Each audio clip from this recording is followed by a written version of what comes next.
Oi, Jesus. Graça e paz, carisma, muito honrada de estar aqui podendo falar para vocês. Como alguns já devem ter percebido, eu sou muito tímida, muito mesmo. E eu e Moisés ali não escolhi outra pessoa para falar, mas não teve jeito. Então, o tema da minha mensagem é o coração aquecido para o Evangelho. Amém. Eu vou estar lendo aqui o texto que está em Lucas 24, versículo 32 e 33. Disseram um ao outro: não ardia o nosso coração quando ele falava conosco no caminho e nos explicava as Escrituras? Na mesma hora levantaram-se e voltaram para Jerusalém. Então, alguns já conhecem esse texto. Ele só está no Evangelho de Lucas e é sobre Emaús, sobre o caminho de Emaús. Nesse caminho estavam dois discípulos. Eles estavam indo para esse povoado chamado Emaús, a 11 quilômetros de Jerusalém. E eles estavam indo para esse povoado. A Bíblia não nos explica o porquê, mas a questão é que eles estavam muito frustrados, porque era domingo e Jesus tinha morrido na sexta. Então eles ainda estavam com aquele sentimento da sexta-feira da paixão e não tinham percebido que era domingo de ressurreição. Aleluia! Eles estavam com uma visão limitada de quem Jesus era, porque se eles soubessem no coração deles que Jesus ressuscitaria, eles estariam com uma outra atitude. Mas eles estavam frustrados, eles não entendiam a necessidade da morte divina de Jesus. E com isso eles estavam indo para esse povoado. Um deles se chamava Cleopas e o outro a gente não tem o nome.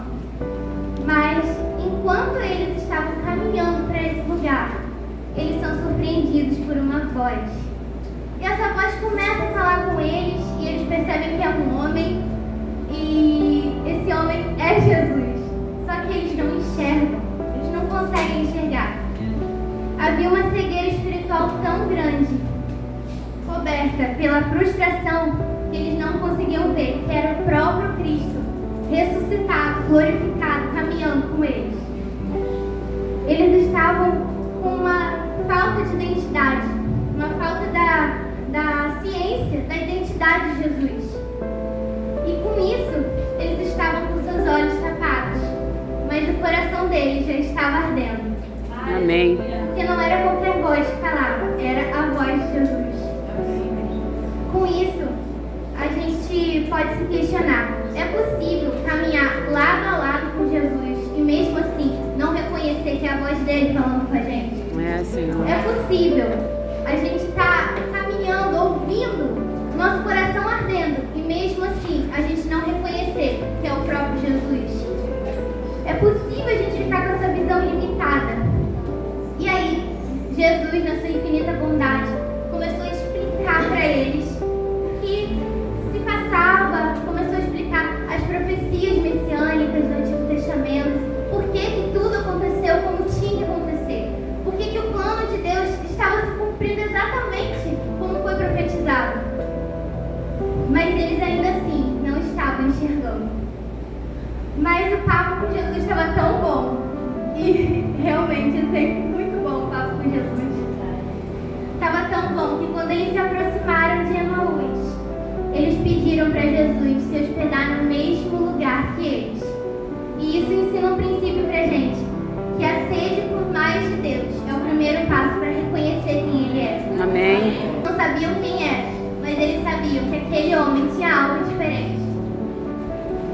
E aí, a partir disso, eles se sentaram à mesa.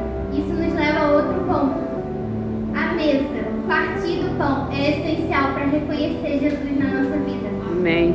Eles tinham passado o dia com Jesus, o dia inteiro conversando, o dia inteiro ouvindo ele falar a própria palavra dele. Mas só foi quando eles se sentaram à mesa que eles reconheceram que era Jesus, o Filho de Deus, ressuscitado na frente deles. Amém.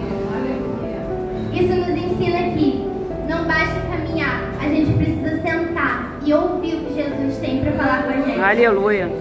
Não basta caminhar, a gente precisa partilhar do pão espiritual com Ele. Isso nos leva ao versículo que eu li no início.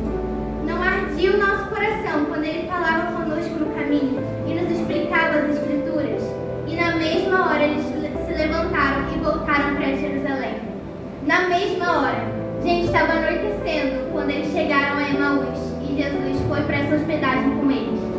Eles levantaram no meio da noite para dizer que Jesus estava vivo. E voltaram para Jerusalém, voltaram para o propósito que eles tinham abandonado. Isso nos leva a pensar que, se eles saíram na mais imensa escuridão para dizer que Jesus estava vivo, não há escuridão que impeça a gente de reconhecer e proclamar as boas novas de Cristo. Aleluia. Eles tiveram o coração deles aquecido. Quando Ele aquece o nosso coração e o reconhecemos verdadeiramente, é para a proclamação das boas novas do Evangelho. Aleluia. Com isso, eles tiveram seus olhos abertos, o seu coração ardente. E isso colocou pés velozes para falar do Evangelho do Reino. Com isso, eu queria que a gente pensasse, que a gente refletisse. Que impacto o coração aquecido por Jesus tem trazido na nossa vida? O que esse coração tem provocado? Eu vou falar de um homem que teve também seu coração aquecido, como muitos talvez conheçam, né? Um grande avivalista chamado John Wesley. Ele teve seu coração aquecido em 24 de maio de 1738, enquanto ele ouvia o prefácio de Lutero à Epístola aos Romanos, que falava sobre a mudança que Deus traz no coração. Enquanto ele ouvia, ele descreveu em seu diário: senti meu coração estranhamente aquecido, senti que confiava em Cristo Jesus e tão somente nele para a salvação. Senti uma segurança que me foi dada, que Cristo Jesus havia tirado todos os meus pecados. Aleluia. A partir disso, John Wesley começou a pregar nos mercados, nas praças. Ele era expulso de um lugar e pregava do outro lado da rua. Ele pregou ao longo de sua vida mais de 400.000 sermões. E esses discípulos de Emaús, a gente não sabe o destino deles, mas a gente sabe que eles voltaram para Jerusalém. E que eles continuaram dizendo que Jesus estava vivo. Aleluia. Esses discípulos, antes deles se encontrarem com Jesus, eles sabiam que as mulheres tinham ido ao sepulcro e estava vazio. Os homens tinham ido ao sepulcro e estava vazio. Mas isso não bastou. Eles precisaram sentar à mesa. Precisaram ter uma experiência com Jesus para entender que eles precisavam voltar para a missão. Amém. Então, um coração ardente nos impulsiona na missão. Aleluia. Assim como o coração de Wesley foi aquecido naquela noite, assim como o coração dos discípulos de Emaús foi aquecido naquele dia, naquele domingo de ressurreição, o nosso coração está sendo aquecido hoje. Aleluia. Para a gente proclamar o Evangelho. Eu creio que é isso que vai gerar um avivamento na nossa nação, em todo o mundo.